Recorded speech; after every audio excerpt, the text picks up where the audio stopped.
This video is going to discuss how to graph quadratics in, this shouldn't say standard, this should say Vertex form. So we've already talked about graphing in standard form. Now we're going to go ahead and graph in Vertex form. These sometimes can seem maybe a little bit easier because there isn't as much work we have to do to find our vertex since it's automatically given to us directly in the equation.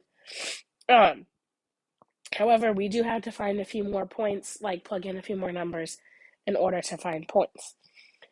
So we're going to kind of run through this table. It should look familiar because it was kind of similar to the one we used for standard form. So same rules apply for whether it opens up or down as standard form. So if A is negative, so A being the number out front, if that's negative, it's going to open up. If that's negative, it's going to open down. If it's positive, it's going to open up.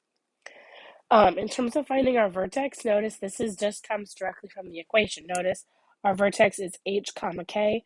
Please notice on h, though, you do have to change the sign from what it is inside the parentheses. So if it's negative inside the parentheses, so if it's x minus 2, then in your vertex, that's just going to be a positive 2. If it's like a plus 2, in your vertex, it'd be a negative 2. Your axis of symmetry then is also easy to find because it's just x equals the x value of your coordinate, or the x coordinate of your vertex, which in this case is just h. Maximum minimum is the same as standard form. If a is less than 0, it'll be a maximum. If a is greater than 0, it will be a minimum. And then we still look at the max value is the y value of our vertex. So that's the actual maximum or minimum value, and it occurs at the x value. Domain and range is still also the same. So whether, like, if it opens up or down, remember your domain is always all real numbers. And then if it opens up, remember your domain is that y is going to be greater than or equal to whatever your minimum value is. And if it opens down, it's going to be y is less than or equal to whatever your maximum value is. So those things are kind of still true from standard form, which will make it a little bit easier to kind of remember. Before we start graphing, though, we're going to kind of see how these two are related. So what we're going to practice is we're going to practice converting an equation that's in standard form and write it in vertex form. So I have this equation in standard form of f of x equals x squared plus 2x plus 3. So the first thing I'm going to do is I'm going to find my vertex. So I'm going to do that opposite of b over 2 times a and then plug that number in. And in this case, I know a is 1 and b is 2. So the opposite of a positive 2 is a negative 2. And then I do 2 times 1 on the bottom. So that becomes negative 2 times 2, which is negative 1. So then I can plug that number in to find the y value of my vertex. Negative 1 squared is 1. 2 times negative 1 is negative 2. And then I have plus 3. 1 minus 2 is negative 1. And then negative 1 plus 2 is 3. Or negative 1, plus 3 is 2. So I find my vertex to be negative 1, 2. Then I just have to identify my a value. Well, I already know a equals 1. Then I'm just going to plug it into this formula here. So I'm going to have f of x equals 1 times x minus, and remember this is h and this is k, so it's x minus a negative 1, quantity squared plus 2. So then here, this becomes f of x equals 1 times x plus 1 squared plus 2. And you can leave off the 1 here in the front and just write this. You could also write it as f of x equals x plus 1 quantity squared plus 2. Either way works. All right, so here's just another example of converting from standard into vertex. So once again, I'm going to find my vertex. So I'm going to do, I know a equals 1, b equals negative 4. Since b is a negative 4, the opposite of that is a positive 4, and that's over 2 times 1.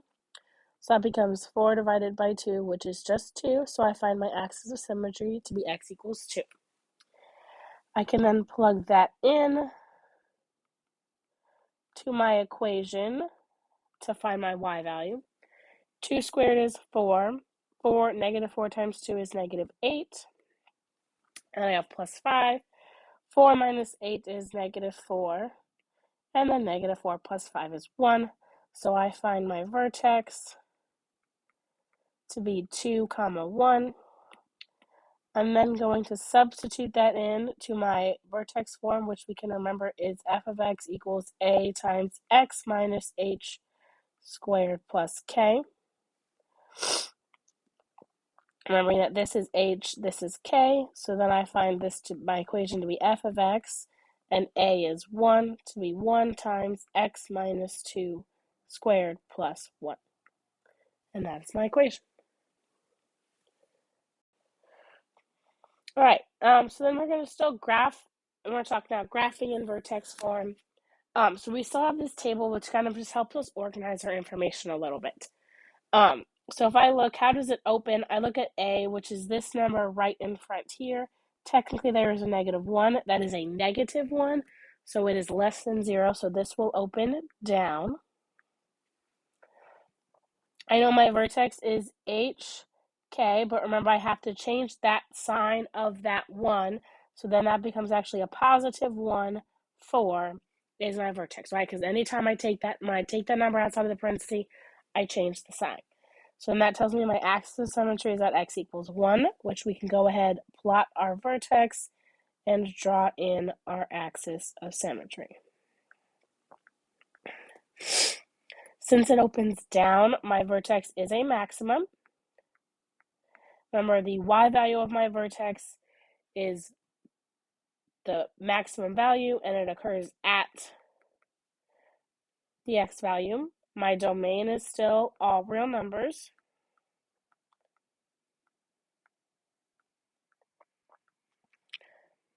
And then my range, I know, is since it opens, it's a maximum. That 4 is the biggest value it's going to be, so it's y is less than or equal to 4. Okay. Now the reason there's a little bit more work in these because I have to do a little bit more work to find some more points, so I'm going to have to plug in 2 points as opposed to just 1. Again, I would encourage you to plug in numbers around your vertex. So I'm going to plug in 0 and negative 1. So then here, I'm just plugging into my original equation. So I have the opposite of 0 minus 1 squared plus 4. Remembering your order of operations, I have to do the 0 minus 1 first. So that becomes the opposite of negative 1 squared plus 4. Well, negative 1 squared is 1. The opposite of that is a negative 1. And a negative 1 plus 4 is 3. So this becomes 0, 3. And then I can reflect that on the other side of my axis of symmetry, which is also the reason I didn't pick to plug in 2. So then I'm going to plug in negative 1. I get the opposite of negative 1 minus 1 squared plus 4. Again, I do negative 1 minus 1 first. Well, that is actually negative 2. Negative 2 squared is 4, but the opposite of that is a negative 4. So this becomes negative 4 plus 4, which is 0. So I can plot my point at negative 1, 0, which that's 2 units away, so 2 units on the other side. I know I'm also going to have a point at 0. And there is my graph.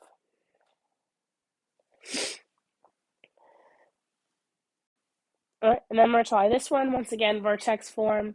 So we have to find graph.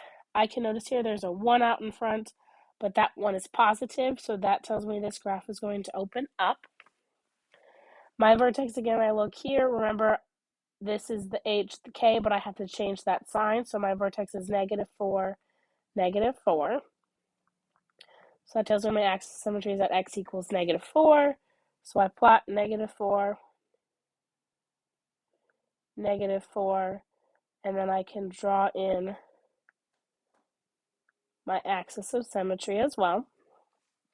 Since it opens up, this will be a minimum of that minimum value is negative 4 at x equals negative 4. Your domain is still all real numbers.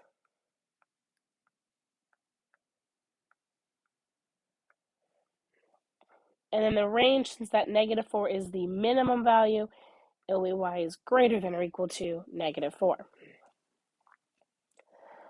Again, I have to pick some numbers to plug in here.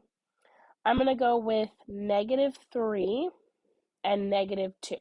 So like I said, always go around that vertex, just because sometimes if you get too big, it might not land on your graph. You can always just go kind of 1 or 2 units away from your vertex to find some extra points. So plugging in -3, this becomes 1 squared minus 4, because I have to do that -3 plus 4 first. -1 squared, or excuse me, 1 squared is 1, and then 1 minus 4 is -3.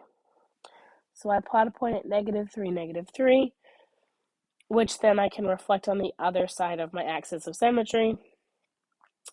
Then if I plug in -2,